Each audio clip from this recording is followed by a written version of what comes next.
Storytime, Evoluzione Radio. Amici e amiche di Storytime, ben ritrovati all'interno dei nostri studi di Padova. Io sono Antonio, sono in compagnia di Gerardo Pozzi, lui è un musicista nonché cantautore, quindi non vedo l'ora di iniziare a chiacchierare di musica, della sua musica, ma anche di conoscerlo dal punto di vista personale oltre che artistico. Prima di iniziare vi ricordo come sempre di seguirci sulle nostre pagine Instagram e Facebook. Detto questo, Gerardo, benvenuto a Storytime, grazie mille, bentornato. Antonio. Sì, grazie, esatto. Sebbene sia la prima volta che ci incontriamo, io e te, però sei stato nei nostri studi. E ci eravamo lasciati proprio con la programmazione di un futuro romanzo e di un futuro album di canzoni. Sono arrivati tutti sono arrivati, esatto. Bene, questo mi fa molto piacere. È successo, esatto. Questo mi fa molto piacere. Allora, sì, raccontaci un po', facci un breve excursus su ovviamente il tuo percorso, perché a me piace poi sempre conoscere anche un po' il vissuto dei nostri ospiti. Allora, sì, io in realtà sono appassionato di musica da sempre, da quando ero bambino, però mi sono ritrovato a scrivere in età adolescenziale qualche poesia eccetera, e poi mi sono innamorato della musica intorno ai 17-18 anni e ho abbandonato qualsiasi altra passione che avevo, anche sportiva. Infatti sono diventato super pigro grazie alla musica. Però ho trovato il coraggio di fare ascoltare veramente le canzoni che scrivevo solo quando avevo quasi 40 anni, quindi molto in tarda età. Ma c'è allora una ragione o è andata? No, era timidezza fotonica e insicurezza fotonica. Dopo, per una serie di coincidenze, sono state ascoltate le mie cose da alcuni amici quando sono venuto a vivere a Vittorio Veneto, e questi amici erano amici cantautori, mi hanno spornato tantissimo e da lì sono usciti 4 album, e anche con una piccola fortuna, perché per non essere chissà chi hanno viaggiato un pochettino. Bene, questa è una bellissima cosa. Ma poi sai, il mercato della musica è una schifezza, no? Si dice sempre, sia come modalità e anche perché oggi è completamente stravolto rispetto a come poteva essere prima. Assolutamente. E dall'altra c'è anche la possibilità di, appunto, far ascoltare un po' ovunque quello che uno fa. Sì, esatto. Quindi di abbattere le distanze. È vero, questo è vero. Poi se fai un cantautorato come il mio, chiamiamolo cantautorato, questa parolona grossa, che può essere definito di nicchia, ma perché magari non orecchiabile o forse non per forza radiofonico, ho già avuto fin troppa fortuna nel fatto che parlassero di me, certo, anche su riviste, su interviste anche alla Rai, poi è capitato, cose molto fortunate, devo dire. Bene, di questo sono contento. Allora raccontaci un po' che cosa possiamo trovare in queste 2 nuove uscite che ci hai portato a conoscenza. Sì. Uno è appunto il romanzo che si intitola Badaboom, dal titolo di una canzone, e racconta la storia di un uomo, della sua vita, è in parte anche autobiografica, è una sorta sembra una domanda di quelle filosofiche, è nato prima la canzone o il libro? È nata prima la canzone, il titolo originario del libro non posso dirlo perché magari era un po' più spinto, ma la casa editrice ha voluto assolutamente tramutare il titolo originale nel titolo di questa canzone, perché questa canzone che la casa editrice conosceva mia, l'aveva toccata parecchio, siccome il romanzo parla anche di cose anche di una certa profondità, allora ha detto il titolo così, dagli questo titolo che va bene. Scusa per non la ci domanda, mancherebbe, ci mancherebbe altro, anzi.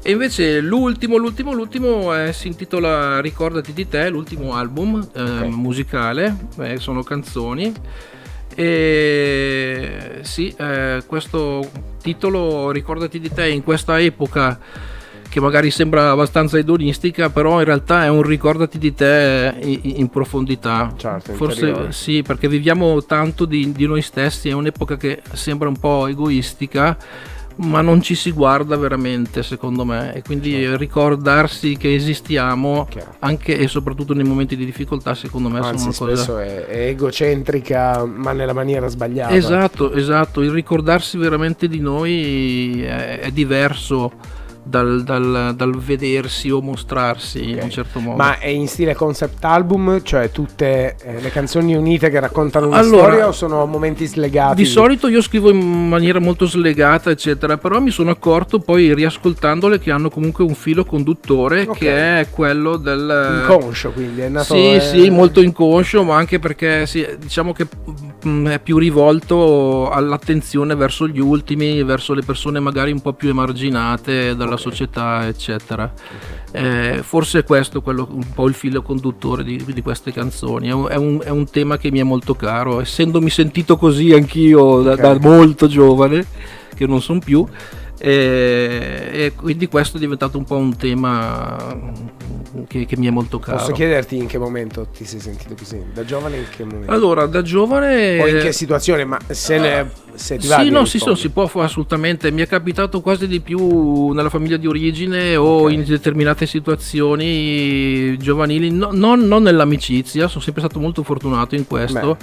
O anche semplicemente a volte sei tu col tuo carattere che magari ti percepisci un po' fuori dal mondo, certo. Può darsi che poi io sia io anche, anzi di solito la causa me la do a me stesso sempre, però sì, c'è questa cosa che ho avuto soprattutto in gioventù, poi lavorando su di me. Ho fatto un pochettino più di pace, certo, insomma, con te stesso. Sì, un pochettino. Ma hai qualche rituale all'interno della creazione dei dischi? Ti faccio 2 esempi banali. Sì. Che ne so, Dente, che è stato un artista fantastico, sì. molto forte negli anni 10, diciamo. Sì, è vero, Lì ha avuto vero. un boom. Non so come mai adesso non Mi se sa ne che parla. sta pubblicando un nuovo album. Ho visto che sta facendo una questi presentazione giorni. ultimamente, sì, hai ragione. Infatti sono molto curioso. Lui, la numero 5 è la sua preferita. Cioè la canzone che gli piace più dell'album la deve mettere al numero 5. Ah dai, no, io non ho queste cose. Però tipo mi ricordo che non so se erano i Subsonica o i Blue Vertigo, alla 2 dovevano mettere un pezzo particolarmente elettronico. Ah dai, no, queste cose qua. Però sai cos'ho? E questa è una cosa che mi preme. Forse anche se io sono un autodidatta, suono più strumenti, scrivo col pianoforte, però io ho suonato la batteria, il sassofono, suono percussioni, timpani, sì. Però una cosa che mi preme tantissimo è a livello sonoro una canzone, la successione delle canzoni non deve mai essere sulla stessa tonalità di quella precedente, perché a me piace, e anche la ritmica deve essere diversa, quindi alterno canzoni magari un po' più lente o canzoni un pochettino più movimentate, e mai l'accordo finale della canzone precedente non deve mai essere, no, quando lo sento nei CD è una cosa che il mio orecchio vedi, non so perché è una fissa mia. Questa sì è una fissa mia, sì, quindi l'ordine dipende anche da quello. Misofonia particolare. Sì, esatto. Esattamente, sì. Senti, invece un brano a cui sei più affezionato di quelli che hai pubblicato con Ricordati di te. Allora, sai che ogni scarafone è bello a mamma sua, certo. Quindi esatto, anche se in realtà realtà poi tante volte gli autocritici io sono un autocritico pazzesco, ma con la vecchiaia e con questa rapacificazione di cui ti parlavo prima, certo. È la prima volta che voglio un po' bene alle mie canzoni, è la prima volta che succede con questo CD. Se ti devo dire, potrebbe essere una canzone che si intitola Sergei, perché parla di tutti i luoghi comuni che vengono dati a tutte le persone emarginate, sia emarginate perché arrivano da una nazione che non è la nostra, sia emarginate perché per disabilità, sia emarginate per disposizioni sessuali, orientamento sessuale, quindi certo. Sono affezionato a questa canzone perché sembra una canzone scanzonata dove si elencano una serie di luoghi comuni e poi invece alla fine arriva una piccola mattonata finale che serve un pochettino per far riflettere. A raccontarla così mi sa molto di Rino Gaetano.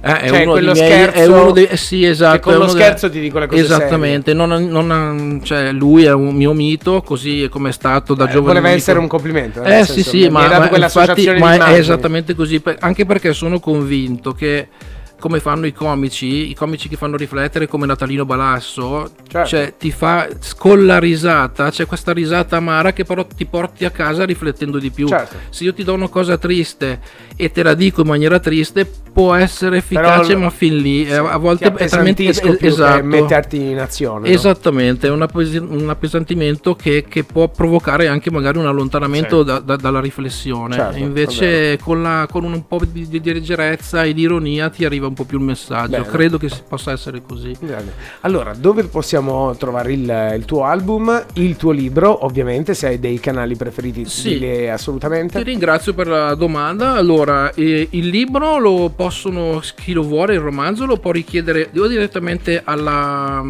casa editrice che si chiama Da Ora in Poi Edizioni, scrivendo a info-daorainpoi.it. Bene. Oppure lo può trovare anche su Amazon, perché ultimamente è stato messo anche su lì. Bene. E i miei CD e anche l'ultimo, grazie ad amici santi, oltre che mia moglie che mi spinge da anni, li potete trovare su tutte le piattaforme, quindi Spotify, eccetera.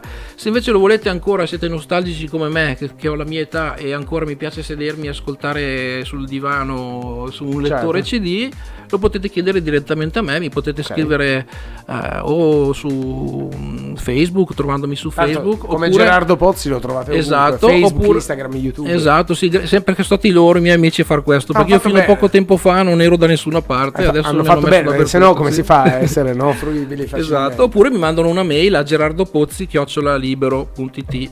Fantastico. Non mettete il puntino tra Gerardo e Pozzi, non mettetelo, Non mi- perché sennò scrivete a un avvocato divorzista Che di già non Bergamo, ne può più, evidentemente. esatto, e bene, ci siamo conosciuti per quello. Benissimo.